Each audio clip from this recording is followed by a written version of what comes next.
You train for the how, but do you train for the how far? The gap between sport and survival isn't technique, it's your willingness to act under consequence. In the ring, you fight under a consensual framework. The objective is to win, force is regulated, and a referee ensures survival. In unarmed combat for survival, only two natural laws apply.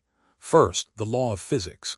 You end a life with blunt force trauma to the head or spine or suffocation through airway or blood flow disruption. Everything else, pain, breaks, dislocations, creates opportunities for these end states. Second, the law of consequences. Every action exists on a spectrum from verbal de-escalation to lethal force, and each point carries a parallel consequence, from social awkwardness to life imprisonment. The legal system judges your actions based on reasonableness, immediacy of threat, and proportionality. People end up in prison not because they were weak, but because they continued applying force after the threat ended. Others die because they hesitated, used a sporting level of force against a predatory one, or froze entirely. Your psychology is the foundation of your willingness to act. You must train to recognize a true threat, accept the gravity of the situation, and execute without destructive hesitation or inappropriate rage. This means calibrating your emotional state of mind. You need to remain justifiably secure when the situation warrants it, or appropriately insecure when facing a real threat. Training at Modern Combat Martial Arts, or MCMA, focuses on performing mechanical solutions under cognitive load. You drill to forge a mind that can assess a threat accurately, then act decisively. Your psychology must be a calibrated instrument, not a wild card. You cannot afford to freeze when the moment demands action, nor can you afford to rage and lose control. You train to maintain a clear head under pressure, to recognize when you are in danger, and to respond with the correct level of force for the situation. In sport, your objective is to win. In survival, you must define your objective with surgical precision. You need to ask yourself, is your goal to deprive the opponent of their balance or vision, to confuse their processing to create an opening to escape, to overwhelm their senses to force a disengagement, or, as a last resort, to incapacitate? These are not just descriptions, they are selectable mission parameters. You train to apply mechanical solutions with these specific objectives in mind. You are not just doing a technique, you are executing a parry with the objective to deprive the opponent of their initiative, creating a 2-second window to create distance and disengage.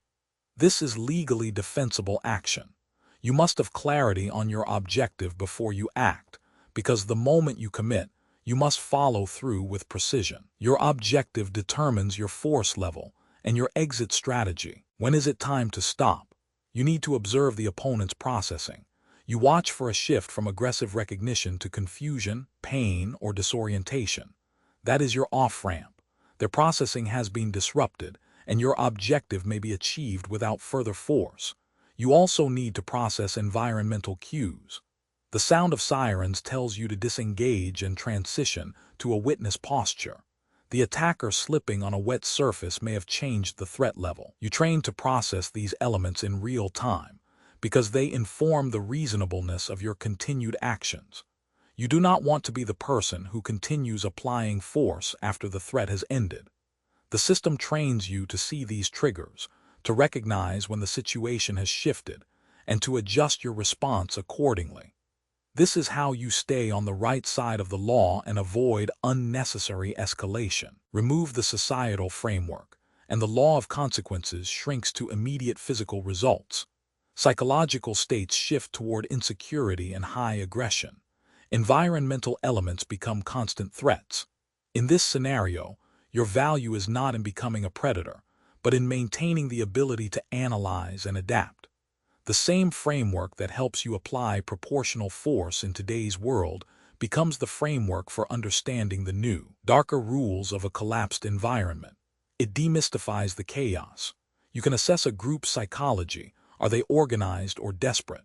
You can evaluate environmental risks. Is this a choke point or an escape route? You make survival decisions based on systematic analysis, not animalistic panic. The mental architecture you build now allows you to remain functional when the world is not. You train for the worst case so that you can handle the unexpected. You train for the how. Now train for the how far. Define your objective, calibrate your psychology, and see the off-ramp before you need it.